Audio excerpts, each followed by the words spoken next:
Connor Steinbrook is from the Dallas area, and he's really good. He's a ninja at social. Well, he's a ninja at automating marketing, both for buying and selling.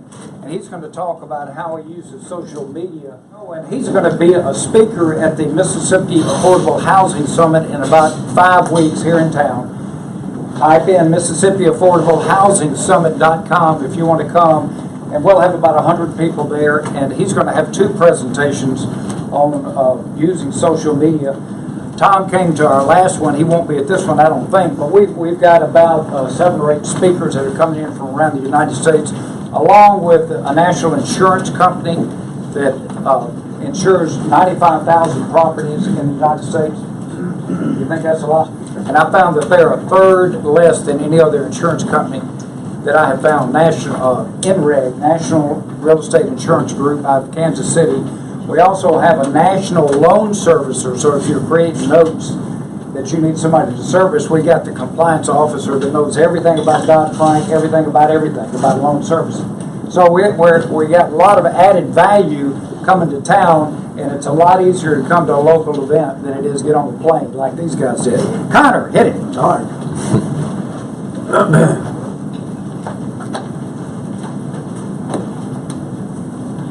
Hello?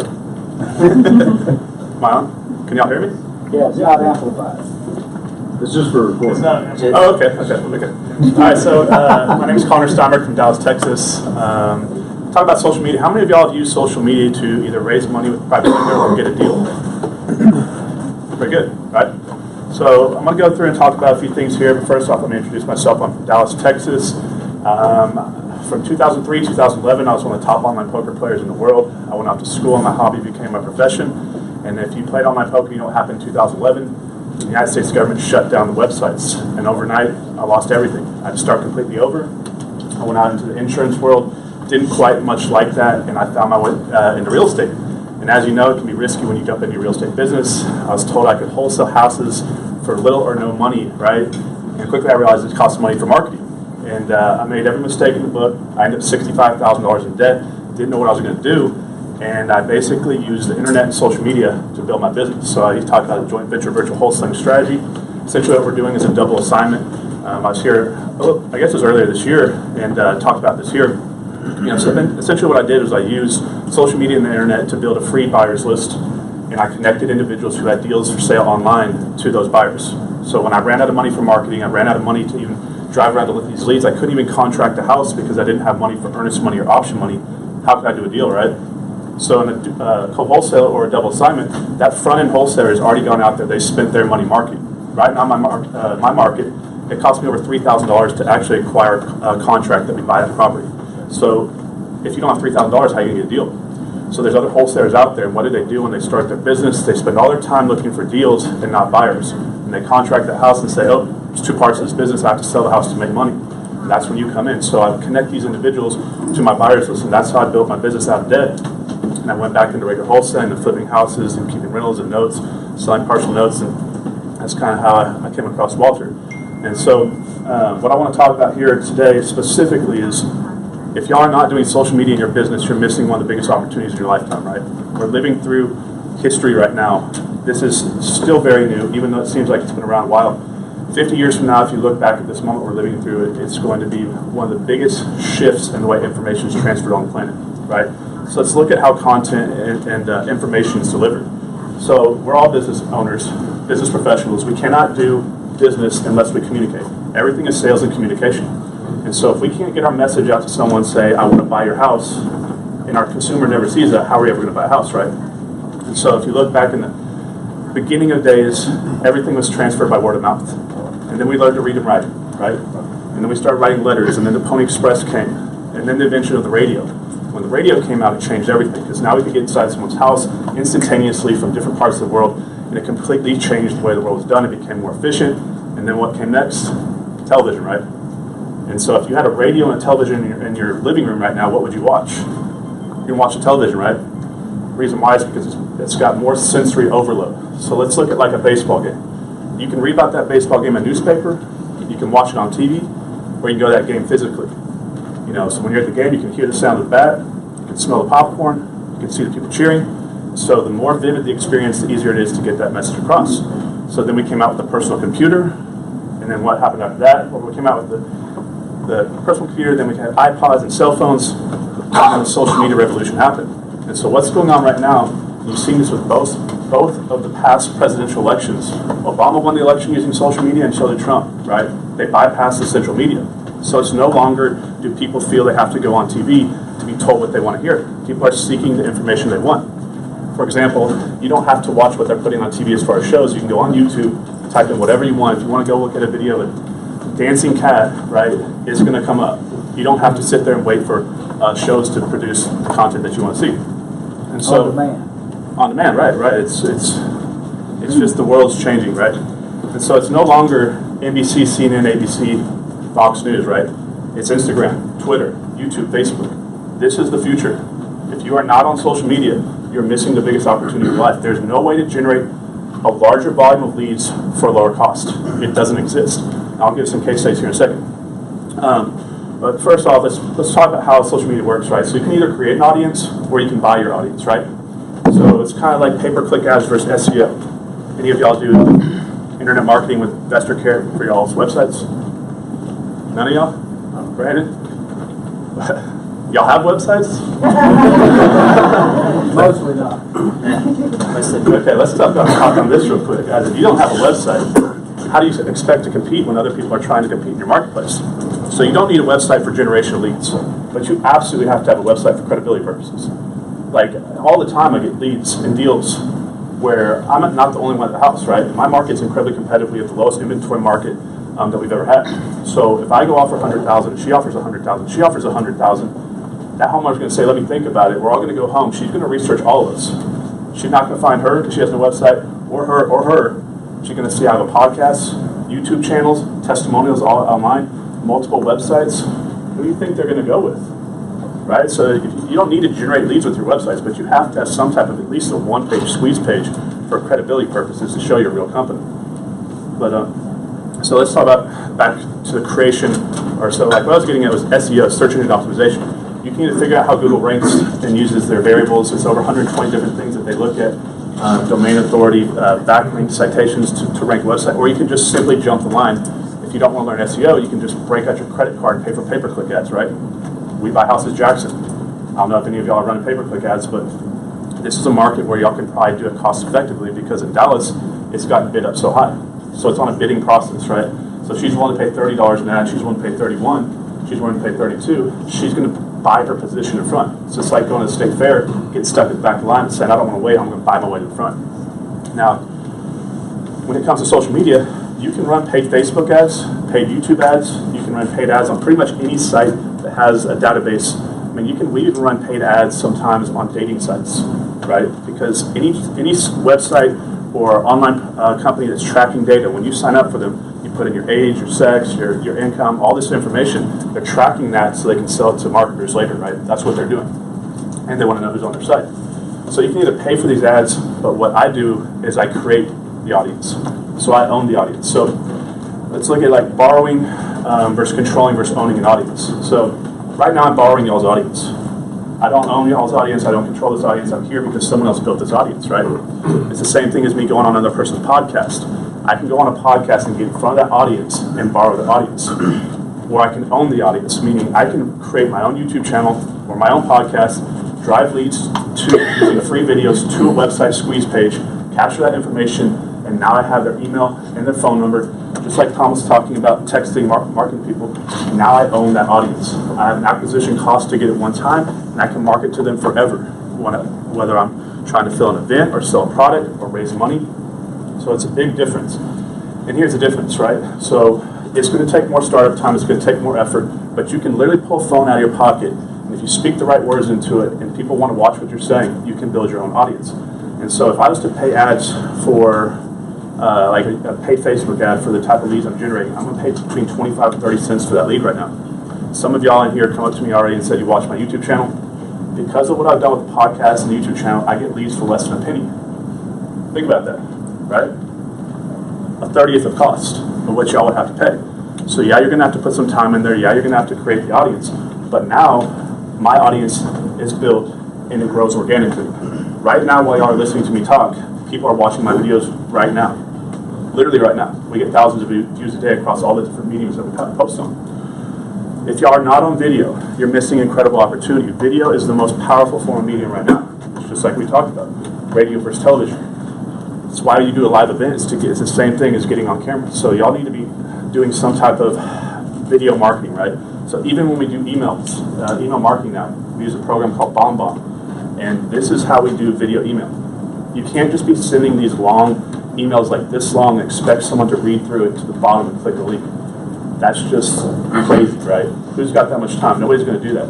We send video emails pretty much for everything we do, or video text, because the energy it takes for someone to click on a video and have it play on its own versus them reading a paragraph or a whole email, they're just not going to do it, right? And so even when we do, pretty much whatever we do. So let's talk about proactive versus reactive marketing. Now, you can use social media in two different ways. Now, we have proactive marketing versus reactive marketing. Reactive marketing is where we're actually creating some type of banner ad or some type of Facebook ad that we're putting out there to have people react to it. We can put out, for Brandon Richards, right? He goes into all these buy, sell, and trade groups using Facebook. He's built a great business doing so.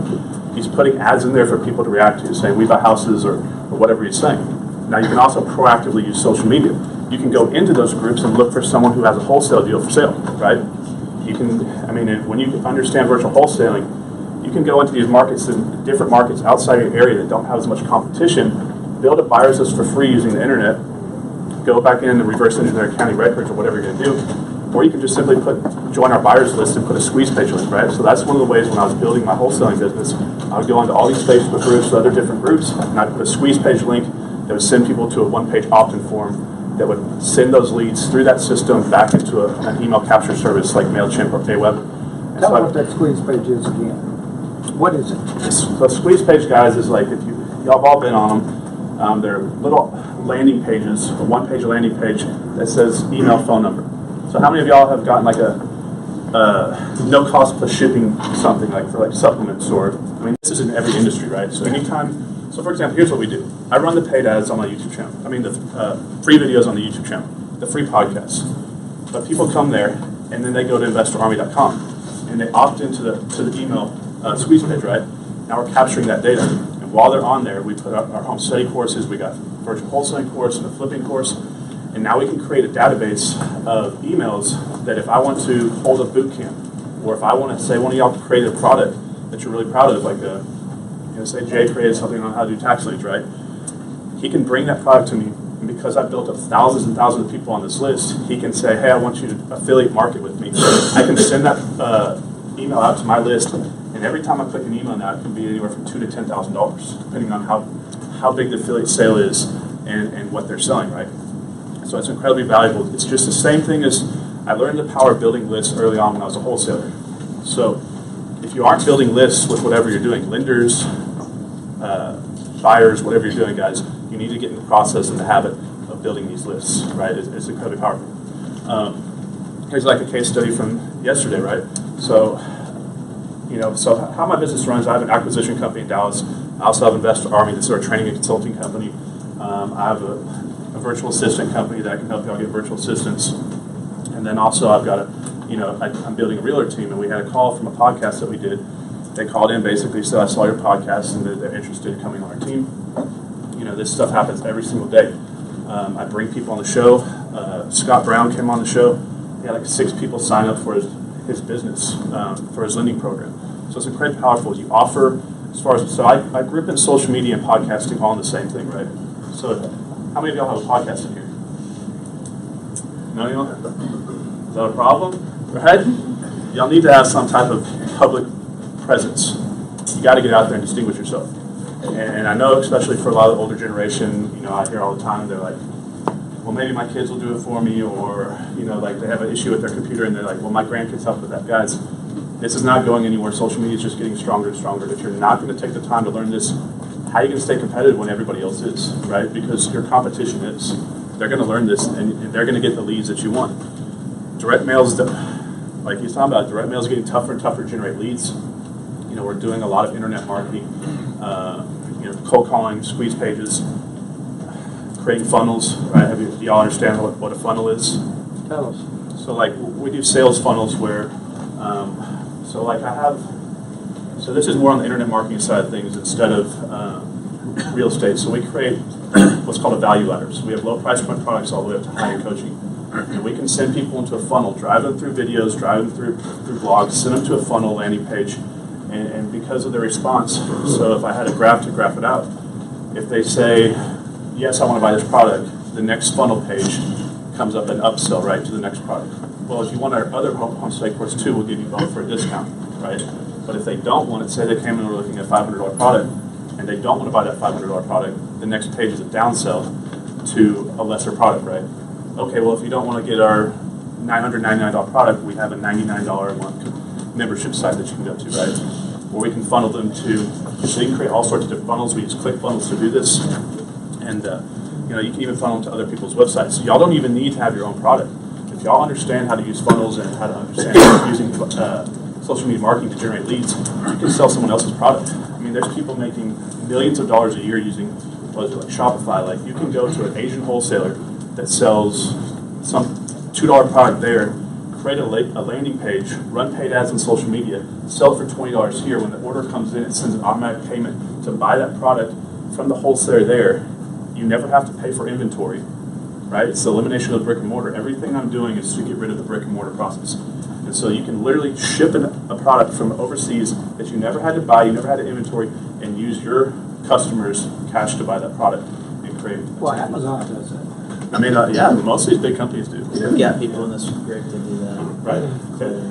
I mean, guys, there's billions of users. What is it, like a billion plus people are now on Facebook? You're not able to reach out to a large audience. I mean, so essentially this is an REI club, right? But what I've done is I've built a virtual, national, really worldwide REI club now. So it's all about leverage, right? You can spend time to create something locally. Who was it told me? So like, someone who's successful in their own market can become a millionaire. Someone who's successful in the country can be a multi-millionaire. Someone who's successful worldwide becomes a billionaire, right? So when people think how to build a worldwide business, you touch into a larger audience. So it's very powerful. So some of the things we're doing is we can create custom audiences, custom Facebook audience pages for specific subdivisions. Now, this is probably going to get pretty high level for y'all, but like we're talking about search engine optimization. So keyword research, right? So if I go to Google and I type in cats, unicorns or elephants are not going to pop up, right? Pictures of cats are going to come up. So we can do the same thing. So what y'all are doing, trying to go after the county records and target people in certain situations where marketing to motivate life events, I can go on Facebook and search people's, back office essentially. And so if I see someone in their thread, I can do keyword research. I can type in anybody that's talking about divorce or bankruptcy, or if they're talking about, oh my gosh, I'm late on my taxes or whatever. We can target certain keywords and send a direct message down that person's Facebook wall. And then when they click that ad, I can put a retargeting pixel on that ad, so now it's coming up inside their email, right? So direct mail is good because you get in their house, but I can get in someone's bedroom. I can get on their computer in the most intimate place they have right before they go to bed, and I can run ads literally right there. What's the cost on that for Facebook? So just like everything, just like a direct mail list, depends on how many variables you choose. So like if you're going to target a high equity list, and you're only going to put one variable versus pulling a high equity list, 50 years or older, certain zip codes, and the more variables you pull, the higher the cost is going to go. But like what we're doing because of keyword research. Go ahead. My question is, how do you unassociate it with yourself? Like, how do you make someone a completely separate entity? Some of us might have Facebook that's like quite personal, and we're not Right, like you're going to have to create a business page or something like that. You want a page that's not actually connected to you. Right, you can do that. You can create business pages, or you can have a virtual assistant. So like my business is run completely virtually. I have 6 full-time virtual assistants. I don't even have an office assistant. Everything from my accounting to all my marketing to all, even if y'all have contacted us, probably y'all know if you come to my Facebook page, just like your Facebook page, you're probably going to get an answer from Karina Raymond, right? Not even myself, because I get bombarded all day long. Hundreds of messages a day. I guess it's a problem. Like when you're getting too many leads, is that a problem? Right? I don't even know how to handle them. I get people sending me properties. So I've started to tell people, send me your information wherever you're at around the country, because I get leads sent to me every day from different markets. I don't even know what to do with them. I just trash them because I can't even handle them. It's just, what am I going to do with an apartment complex? You need a wife. I think we're done. We're done? All right. It's time. Right. Very good. Connor, thank you very much. Hey,